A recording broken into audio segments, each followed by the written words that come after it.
ಮಾನ್ಯ D K Shivakumar ಅವರು ಇರೋರಿಗೆಲ್ಲರಿಗೂ ಕೂಡ ಮೂಗು ತುಪ್ಪ ಸವರ್ತಾ ಇದ್ದಾರೆ, ನೋಡ್ತಾ ಇದ್ದೀನಿ. ಅವ್ರು ಬಂದಾಗಿಂದನೂ ಕೂಡ ಎಲ್ಲರಿಗೂ ಅದೇ, ನಿಮಗೂ ಅದೇ ಹೇಳಿದ್ರು, ಅಲ್ಲಿ ಕೂತವರು ಮುಖ್ಯಮಂತ್ರಿ ಆಗ್ತೀರಾ ನೀವು? ಅಲ್ಲ, ಯೋಚನೆ ಮಾಡಿ, ಆಗ್ತೀರಾ? ಈಗ ಹೆಂಗ್ ಬಂದೈತೆ ಹಂಗ ಬಂದ್ರೆ ಏನ್ ಮಾಡಿ? ಅಶೋಕಣ್ಣ, ಜಗತ್ತಿಗೆ ಗೊತ್ತೈತೆ. ಅಶೋಕಣ್ಣ, ಈಗ ನನ್ನ ಮುಖ್ಯಮಂತ್ರಿ ಆಯ್ತಾರೆ ಅಂತ ನೀವು ಹೇಳ್ತಿದ್ರಾ? ನನ್ನ ಮುಖ್ಯಮಂತ್ರಿ ಆಗ್ತಾನೆ ಅಂತ ಹೇಳ್ತಿದ್ರ? ನಾನು ಸಿದ್ದರಾಮಯ್ಯ ಆಗಿದ್ದ ದಿನದಿಂದ ಹೇಳ್ತಾ ಇದ್ದೀನಿ, ಬದಲಾವಣೆ ಆಗುತ್ತೆ ಆಗುತ್ತೆ ಅಂತ. ನೋಡಿ, 100 ಪ್ರೆಸ್ ಮೀಟ್ ಅಲ್ಲಿ ಮಾಡಿದ್ದೀನಿ, ಬದಲಾವಣೆ ಆಗುತ್ತೆ ಆಗುತ್ತೆ ಅಂತ ಹೇಳ್ತಾ ಇದ್ದೀನಿ. ಅವರಿಬ್ಬರ ಗಾಯಕ್ಕೆ ಒಳ್ಳೆ ಮುಲಾಮ್ ಸೌರ ಕೆಲಸನ ಇವತ್ತು ನೀವು ಮಾಡಿದಿರಿ.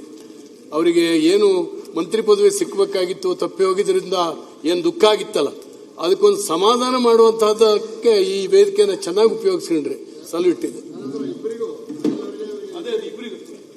ಅದಕ್ಕೆ ನನಗೆ ಇವರು ಯಾರು ಹೇಳಿದ್ರು, ಜ್ಞಾನೇಂದ್ರನೇ ಹೇಳಿದ್ರು,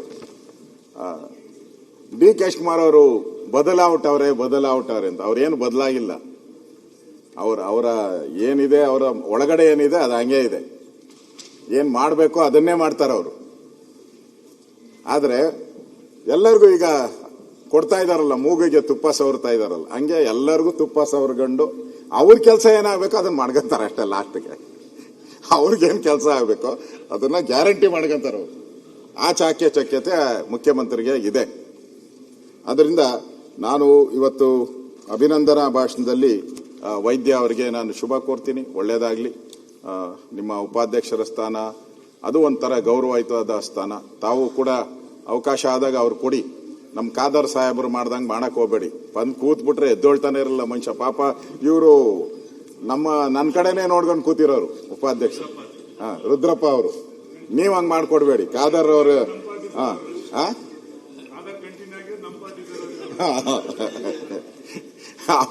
ಅದು ಖಾದರ್ ಕೊಟ್ಟಂಗೆ ಕಾಟ ಕೊಡಬೇಡಿ, ಅವಕಾಶ ಕೊಡಿ. ಯಾಕೆಂದ್ರೆ ನೀವು ಅಧ್ಯಕ್ಷರಾಗಿದ್ದೀರಾ, ನಿಮ್ಗೊಂದು ಗೌರವಯುತ ಸ್ಥಾನ ಇದೆ.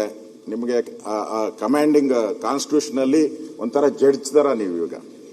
ಸೊ ಇನ್ನೊಬ್ಬರನ್ನ ಟ್ರೈನ್ ಮಾಡಕ್ಕೂ ನಿಮ್ಗೆ ಅವಕಾಶ ಇದೆ. ಹಿಂದೆ ನೀವು ಕೆಲವರನ್ನೇ ಜ್ಞಾಪಿಸ್ಕೊಳ್ಳಿ. ಹಿಂದೆ ರಾಮಕೃಷ್ಣ ಹೆಗಡೆ ಅವರಿದ್ರು.